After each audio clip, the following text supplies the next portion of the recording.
Kita ini umat Islam di Indonesia sejak awal memang golongan Ahlus Sunnah wal Jamaah. Yang di luar Ahlus Sunnah wal Jamaah siapa di negeri kita? Wahabi, bukan Ahlus Sunnah wal Jamaah. Wahabi ini kalau cakap sering membid'ahkan orang, mensyirikkan orang, mengkafirkan orang, menyesatkan orang. Itu tanda-tanda kalau mereka cakap. Kalau ceramah sedikit-sedikit itu bid'ah, itu syirik, biasanya Wahabi. Ini tanda-tanda kalau cakap, ya. Kemudian Bismillahirrahmanirrahim. Assalamualaikum warahmatullahi wabarakatuh. Sahabat muslim yang dirahmati Allah subhanahu wa ta'ala. Berjumpa lagi dengan channel Hasika Wafa. Sebelumnya kami ucapkan banyak terima kasih dan kami doakan semoga Allah subhanahu wa ta'ala senantiasa memberikan kesehatan dan menjauhkan kita dari segala musibah dan bencana. Amin ya robbal alamin. Pada video sebelumnya, kita telah membahas video seorang wanita berjilbab yang masuk ke dalam gereja di Surabaya dengan membawa senjata tajam. Pada video kali ini, channel Hasika Wafa akan membahas video dari Ustadz Idrus Ramli tentang ciri Ahlus Sunnah wal Jamaah yang tidak dimiliki oleh kelompok Salafi dan Wahabi. Dalam sebuah kajiannya, Ustadz Idrus Ramli menjelaskan tentang hadis Nabi Shallallahu Alaihi Wasallam mengenai pecahnya umat Islam menjadi 73 golongan. Semua golongan tersebut akan masuk ke dalam neraka, kecuali hanya satu golongan yang akan masuk ke dalam surga. Kemudian beliau menjelaskan, ciri golongan yang akan selamat masuk ke dalam surga diantaranya, kelompok tersebut senantiasa mengikuti dan berpegang teguh pada sunnah Nabi dan para sahabat. Selain itu, mereka merupakan kelompok mayoritas dan berjamaah. Hal tersebut kemudian disimpulkan mereka yang selamat adalah kelompok Ahlus Sunnah wal Jamaah. Namun menurut beliau, ada kelompok di Indonesia yang bukan bagian dari Ahlus Sunnah wal Jamaah.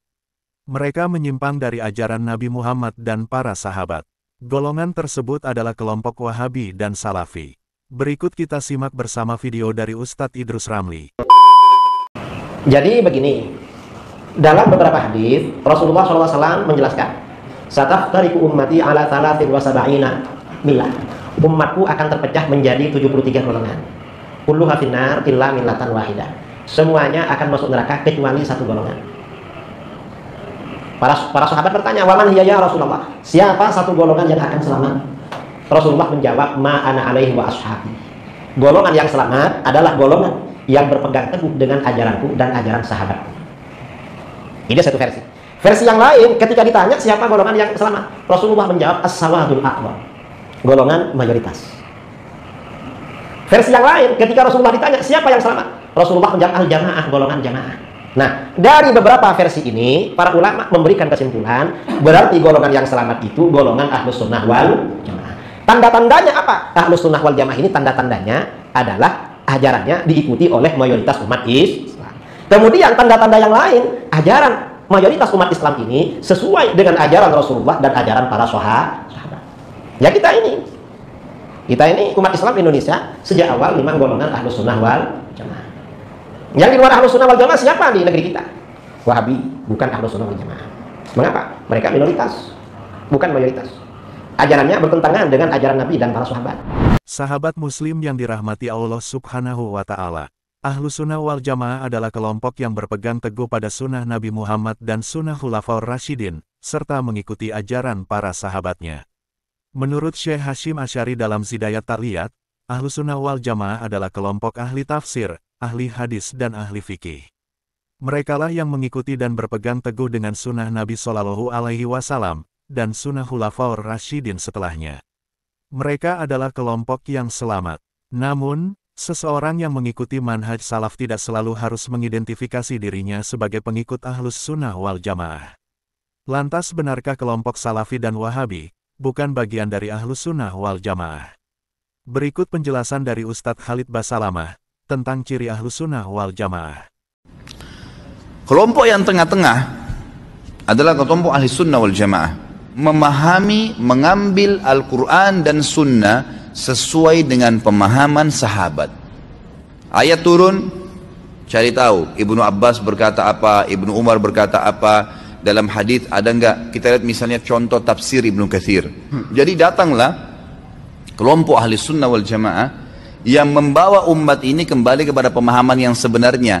Karena seringnya ahli sunnah ini mengatakan fahmu kitabi was sunnah, ya, ala fahmi salafil ummah, memahami Al-Quran dan sunnah sesuai dengan pemahaman salaf ummah. Nah, ini ahli sunnah salafi, karena ada kata-kata salaf. Siapa itu salafi? Yang selalu bilang kembali muslimin kepada Al-Quran dan sunnah, pemahaman sahabat, supaya ini momok bisa dijauhi. Salafi ini. Siapa salafi itu? Yang pelihara jenggot, ikut sunnah Nabi, yang kalau sholat 5 waktu ke masjid, yang dahinya hitam, perempuannya pakai jilbab besar, yang ikuti sunnah Nabi. Memang ahli sunnah yang sebenarnya itu mengikuti pemahaman para sahabat. Karena sering katakan fahamus salaf, fahamus salaf, para salaf telah berkata. Salaf maksudnya sahabat gitu, yang ambil dari Nabi SAW. Makanya kita temukan para asatidz dan dai-dai kita menyampaikan pemahaman ahli sunnah yang benar ini pasti mengatakan firman Allah SWT ini, lalu pasti disebutkan itu seringkali. Ibnu Abbas berkata, Ibnu Umar berkata, Abu Hurairah meriwayatkan. Sahabat semua tuh. Nanti kalau ada misalnya beberapa riwayat, baru ada pendapat ulama mengatakan riwayat ini lebih kuat. Misalnya ini diriwayatkan Imam Bukhari, oh ternyata ini diriwayatkan Imam Tirmidzi, dan ini sanadnya hasan, ini sanadnya sahih. Lalu ulama ada yang menanggapi mengatakan nanti kalau ada misalnya beberapa riwayat, baru ada pendapat ulama mengatakan riwayat ini lebih kuat.